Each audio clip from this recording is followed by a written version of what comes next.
Hi friends, ఈరోజు మీ ముందుకి మన అఖండ 2 జపాన్లో రిలీజ్ అయిందండి.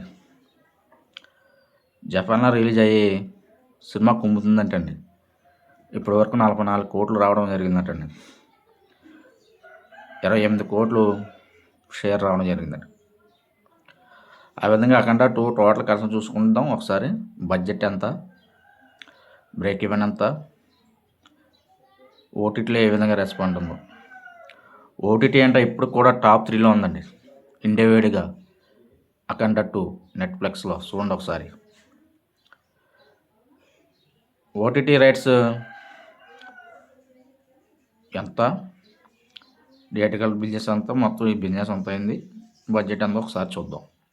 అఖండ 2 150 to 180 కోట్లు అయిందని చూపిస్తున్నారండి. 150 కోట్లు బడ్జెట్ అని ఆల్రెడీ మనం చాలాసార్లు చెప్పుకున్నాం. ఆ విధంగా 150 కోట్లు బడ్జెట్ అయిందండి అఖండ 2కి. దీని బిజినెస్ వచ్చి ఓటీటీ రైట్స్ వచ్చి 100 కోట్లు అండి అక్షరాల. లాస్ట్ టైం 85 కోట్లు అని చెప్పుకున్నాం. దీన్ని జియో హాట్స్టార్ కూడా కొనుక్కోండి 15 కోట్లు పే చేసాడంటండి.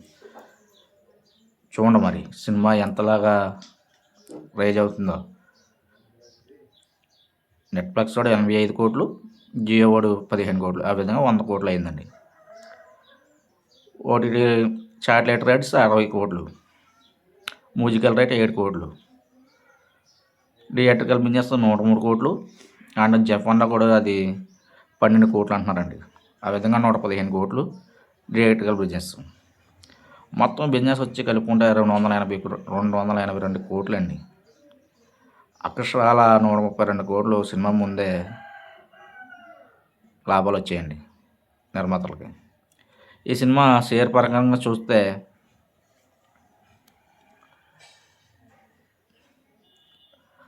105 to 28, 133 కోట్లు షేర్ వచ్చిందని కొన్ని సినీ వర్గాలు చెప్తున్నాయి. అది ఎంతవరకు వాస్తవం అన్నది కానీ ముందు పబ్లిసిటీ అవుతుంది ఆటోమేటిక్గా.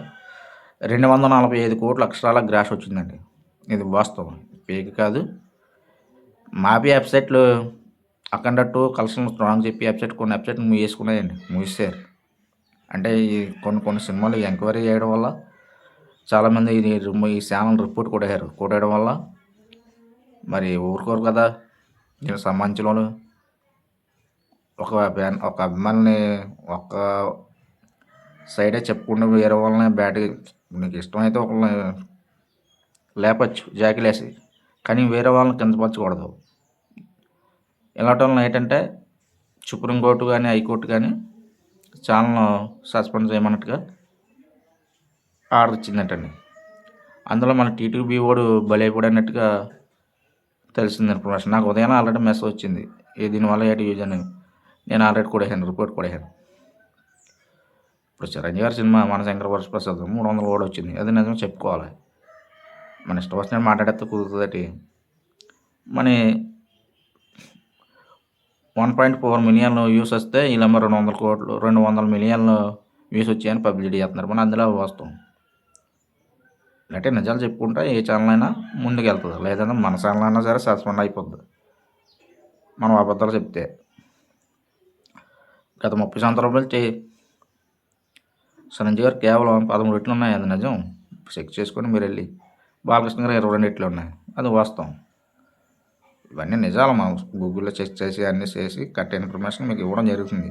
ఇందులో బాలకృష్ణ 2 ఇండస్ట్రీట్లు ఉన్నాయి, సమరసింహారెడ్డి, నరసింహనాయుడు. ఇందులో ఒకటి చిరంజీవి గారికి ఉంది. మిగతా హీరోలు అందరితో పోలితే ఇండస్ట్రీట్ల పరంగా బాలకృష్ణ గారికి ఎక్కువ ఉన్నాయి. ప్రభాస్ గారు 2 ఉన్నాయి, బాహుబలి 2 అని. కానీ బాహుబలి 2 కరెక్ట్ ఇండస్ట్రీట్ కాదు, అది పాన్ ఇండియా పరంగా ఇండస్ట్రీట్ కొట్టలేదు. అది దంగలు దాడేసిందటి దాటలేదు. కానీ మన తెలుగు టాలీవుడ్ పరంగా అది ఇండస్ట్రీట్ అని చెప్పుకుంటున్నారు. ఒక పాన్ ఇండియా మూవీ అంటే పాన్ ఇండియా రికార్డులను కొట్టాలి. అలాగే కొన్ని అన్ని విధాలుగా చూసినా బాలకృష్ణ నెంబర్ 1 టాలీవుడ్కి. అఖండ అంటే అతి త్వరలోనే ఫిలింఫేర్ అవార్డు దక్కించుకోబోతుందని ఎక్కువ వార్తలు నిలబడుతున్నాయి బెస్ట్ యాక్టర్ కింద. మరి ఏమవుతుందో చూడాలి. అవార్డుల వర్షం ఎక్కువ కృషి అయ్యే అవకాశం ఉంది. ఎందుకంటే బాలకృష్ణ గారి నటన చితక్కొట్టేశారు. మీరు చూసారు అందరూ. నేను ప్రత్యేకంగా చెప్పవసరం పని లేదు. Thank you very much.